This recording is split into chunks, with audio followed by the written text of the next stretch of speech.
Para raw mapahabang supply ng bigas, hindi na lang sa palengke mabibili ang murang NFA rice. Aprobado na ng NFA Council ang pagbebenta ng NFA rice sa isang malaking supermarket chain. Nagkakahalaga ito ng 27 pesos at 32 pesos kada kilo.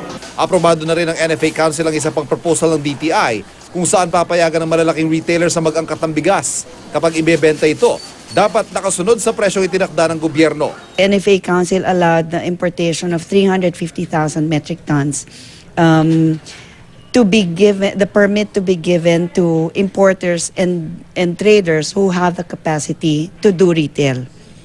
And the condition is rice should be sold at 38 pesos per kilo. Pag-asa sanang hatid dito pero habang wala pa, tiis-tiis muna ang mga kababayan nating nagtsatsagang pumila sa mga NFA retailer. Gaya na lamang ng 81 anyos sa si Lola Antonia na itinampok sa GMA Special na walang only rice. Gising na siya ng alas 2 sa madaling araw para pumunta sa palengke. Ang kanyang pakay, mauna sa pila para sa pinakamurang bigas kahit alas 7 pa ng umagang bukas ang palengke. Kung hindi niya raw ito gagawin, wala silang kakaining bigas sa maghapon. Nangangalakal po kayo. Magkano po kinikita niyo sa isang araw? Wala. Minsan 350, minsan 75. Wala pang isang bigas. Ano pong panawagan ninyo sa mga opisyal natin? Wala, hindi ako humingi ng tulong. Hindi naman ako marunong humingi na yako eh. Kung si Lola Antonia sinwerte sa kanyang nakuhang bigas sa 5 oras sa pagpila, ang pamilya Albasin sa Zamboanga City, di isang butil, wala pang nakakain bigas simula noong Panghulyo. Sumipa kasi sa 65 pesos kada kilong NFA rice doon, kaya kanyang mga anak, pati ang 6 na buwang sanggol, butot balat na. Pag nagpapalaot ka, magkano yung kinikita mo? Kung maraming kuha, mga 200 ma'am. Ano yung mas malimit? 50. Hindi pa yun kasya para makabili ng bigas. Hindi pa ma'am. Dahil ang bigas dito, 65 na ma'am.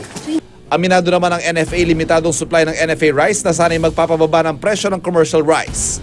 Based on the decision makers, yung sinabi nila na ano pa, harvest season pa. Huwag muna kayong magpa-import kasi bababa ang presyo. Sino po ang nag-decide na huwag muna mag-import? That's the NFA Council. Late na nung nag-decide. And it took the President to intervene na mag-import ng di baling sumobra, huwag lang kumulang. So that's the time, na-delay pa nga yun eh.